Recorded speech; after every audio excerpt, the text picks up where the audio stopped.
So we spend a lot of time, looking at simplifying functions, solving, right, different equations, and one of the other big things we're going to have to do and study a lot in calculus is graphing functions, graphing equations, right? So one of the things you want to get comfortable again with is just by looking at the characteristics of, the variables and operations you're seeing, what exactly the basic shape is, right? We look at part A here, and we see some variables. I don't see any exponents. I see x's and y's. And we should think about some angle that tilts at a line. Now, maybe it's a positive slope, maybe it's a negative slope. We know it's not going to be horizontal or vertical because horizontal and vertical lines only have one variable in them, right? They either have a zero or undefined slope. Now, there's several different ways you could graph the line, but before we get into any of the details, I just want to take a quick sort of pass through to kind of give a quick refresh of what you're looking at.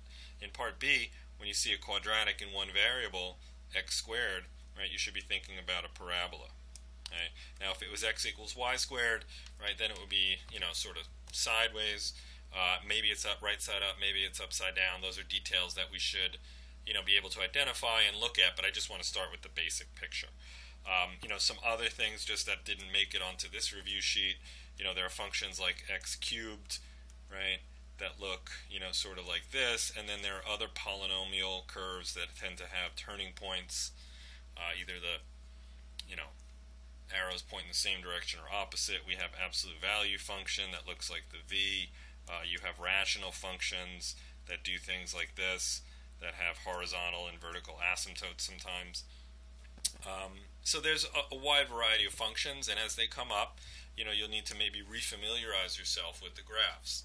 I think one of the best ways, to review is to do a little bit work up front, and then, take some time on demand as it comes up. You may need to go back and review a little bit. Right? So if you never see rational functions, it's not worth putting a lot in. But when they start coming up, then you have to go find, a way to review that a little bit. The transcendental functions are going to be mixed in a lot of calculus courses, and ours in particular. We don't separate them. So, things like trig functions, exponential functions, log functions are all going to be, sort of mixed in. So the sine and cosine functions have this sort of oscillation, and they just start in different points. The sine, happens to start at 0, 0, whereas the cosine, right, would start at 0, 1. But it's the same basic pattern. Okay, so the sine and cosine, are going to oscillate between 0 and 1. It's going to take 2 pi radians to complete one cycle. We call that, the period. And then we have to sort of look at, again, what kind of transformations or other things can we do to the basic function. When we think of exponential functions, exponential growth functions usually look like this. There's exponential function decay, exponential decay. Combine a couple words there. That would look like this. And again, I think you want to have a basic idea and then get into the details. Okay, so we have sort of our basic pictures here. Now we're going to go back and look at the details. When you're graphing a line, you can put it in y equals mx plus b form, and then you can use the b and the m in that order to get your 2 points and connect them. But the biggest thing to know is you just need to find any 2 points that are on this line. 2 points uniquely determine a line. When I see a line in this form, ax plus by equals c, I tend to look at the intercepts. I put 0 in for x, figure out y. I put 0 in for y and figure out x. Okay. Now, what I do in a case like this where the numbers are very nice is I would use my finger. What I'll do here is when I want to make x equals 0, I basically just pretend the x is gone, right? Because 3 times 0 is 0. I didn't want to erase that plus, right? Because that plus belongs to the 2. And I have 2y equals 6, right? So I would just divide by 2 and divide by 2 in a case like this, right? Nice, easy integers, divisible. I get 0, 3. Now, some people do get a little bit mixed up plotting points with zeros. Again, with practice, you can overcome that. But sometimes it's easier to plot each point as you get it rather than put them both there and then have, 4 numbers going on instead of 1. So 0, 3, right? When x is 0, you're just going straight up the y-axis. So I would put that point right here. Okay. Now, I need that 3x over here again because now what I'm going to do is I'm going to plug in 0 for y, right? So this plus 2y is going to become 0, and 3x equals 6, then x would be 2, right? That's going to be 2 comma 0 on the x-axis, and then I'm going to draw the line as best I can. Okay, you know, you don't really need a straight edge. Just do the best you can. If you want a third point, just to kind of check that you didn't make a mistake with the first two, you could always do that, right? But this is good enough. Okay. For parabolas, again, there are some options about how you want to graph the parabola. The sort of unique identifying point of the parabola is the vertex, right? And you know, you can find the vertex a variety of different ways. There's a vertex formula. You can use completing the square to put it in the standard form, and then use transformations to identify the vertex. But one of the nice things that you might want to try is using the zeros, and understand that the symmetry of a parabola tells you the vertex is exactly in the middle between the zeros. And since we almost always want to find the zeros of a function anyway for a graph, right, because those are x-intercepts, those are important, we might want to just start with that and sort of get two things done at once. So this happens to factor nicely, x minus 6, x plus 1. Now if it was a positive 6, it would be 2 and 3, so you got to be a little bit careful with the signs there. Right, but what that tells me is that this function is going to have two zeros, one at negative 1, and then one at 1, 2, 3, 4, 5, 6. Right? So, you know, where is the middle of this? Right? If I go 3 steps this way and I go 3 steps this way, right? The middle is going to be right here at 3.5. So there's going to be this, you know, sort of axis of symmetry right here. And I know that the, it's 2.5, 3.5 steps, but it's that x equals 2.5, which is 5 halves, right? That's going to be the x coordinate of the vertex, okay? Now we need the y coordinate of the vertex, and that's just going to have to come from simple plugging in. Now if you like decimals and 5 halves is exactly 2.5, you can go to your calculator and get decimals. I happen to, you know, sort of like fractions. So I'm going to square 5 halves, which is 25 fourths. I'm going to multiply 5 times 5 halves, which is 25 halves.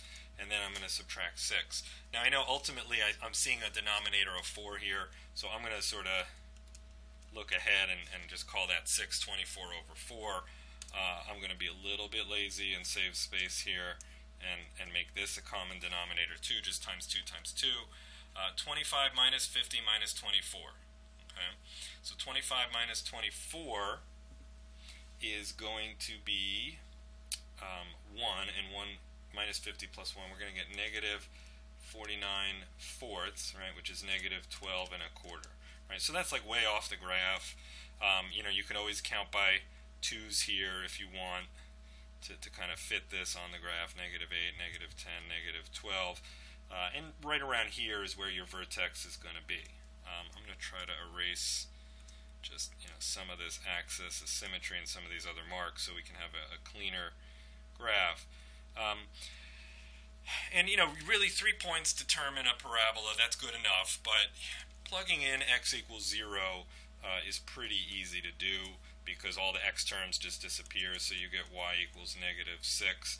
So I'm going to get 1 extra point here for free, and then I can actually translate that over here using the axis of symmetry to get, you know, really 2 points for almost nothing. Right, now I have a pretty accurate graph. Now when you're drawing this, right, you're doing it freehand, you're going to do the best you can. The biggest thing is to make sure you have those points identified, so if your hand is a little shaky or you don't get it quite right, we know what you meant. And the other thing is to make this, you know, look more like a U than a V. Okay. Now, you know, there's lots of different ways to do this, and you don't have to learn this way. If you have a way to do it that works for you, then just keep doing it. Quick visual, because the x squared has no negative sign in front of it, right? It's really a positive 1. I know it's going to open upwards. If there was a negative in front, I'd know it would open downwards. But, you know, the relationship between the vertex and the intercepts is going to clear that up for you. Okay? So everything should be consistent. Okay? For part C, sine x is going to be this top curve, and I put, you know, 4 tick marks. You can see the grid is a little bit different here. I'm going to make this 2 pi, right, because it's going to complete one cycle. And, you know, if I just sort of, for the time being, just sort of ignore this 2 over here, right, sine of x is going to look like one cycle of this. It's going to start at 0, it's going to go up to 1, then it's going to go to 0, it's going to go to -1, it's going to come back to 0. Okay? Now, the 2 is a multiplied effect. It's outside the function, and just like with any function we have, if you multiply a function by 2, you're affecting its y value. Right? You're basically doing a vertical stretch by a factor of 2. Now, with trig functions, we call this the amplitude. Right? The amplitude is how high up those peaks and valleys go in your sine curve, but it's really the same as a vertical stretch. Like when you did 2x squared for a parabola, you made it taller and skinnier. The same thing's going to happen here. So instead of what would normally happen on sine of x, where you would go up to 1 and go down to 0 and go down to -1, that would be for sine of x. What we're going to do here is we're going to go up to 2, still come back down to 0, and then go back up, go down to -2 and then back up to 1. Now, there are closed dots here and here because I was given a closed interval, right? Otherwise, this would continue on forever in both directions. Okay? It's important to remember that, the placement of this 2 is important. If the 2 was inside here, right, that would have an effect on the period. It would basically be completing its cycle twice as fast, which would mean by the time it reaches 2 pi, it's done 2 full cycles, right, which really means it's going to complete its first cycle by pi instead of 2 pi. So all these things, again, will take some practice and repetition and maybe recall at first, but, just trying to plant the seeds, getting some of these things back into your memory. E to the x, right, is a exponential growth function. Anytime the base is greater than 1, you have exponential growth. E is 2 point something, right? Doesn't matter what it is. We know it's bigger than 1, it's going to be growth. Now the negative here, right, has an impact. If there was a negative in front of the function, outside the function, it would be a vertical reflection. But because it's inside the function, it's going to be a horizontal reflection. So normally you would start at 0, 1, and then 1, e, so you'd have some rough estimate as to what e is. Right? And if I were to graph e to the x, I'll do that here in green. That's not very good. Right? It's going to be your basic exponential function. It's going to start to climb, head towards 0. You're going to have this horizontal asymptote. The green function here is e to the x. Right? But the negative is going to be a horizontal reflection. So everything's going to get flipped over, right, the x-axis, and you're going to get what looks like an exponential decay. Right? So this is e to the -x. Okay? Now you could have sort of thought of e to the -x as e to the -1 to the x. Or you could have thought of that as 1 over e to the x, and that would have made it more obvious that it was going to look like a decay problem because 1 over e is actually less than 1. Okay? But, what we're looking at here are sort of basic ideas, what the functions look like, what the graphs of these functions look like, and what some of the basic transformations do. Right? We're going to have horizontal, vertical shifts, we're going to have stretches, we're going to have reflections. All those things will manifest themselves in different ways based on the original function, right? But, it's all connected, okay? So again, practice these, look them over, have a place to go back to when you start seeing these again so that you'll know your basic graphs.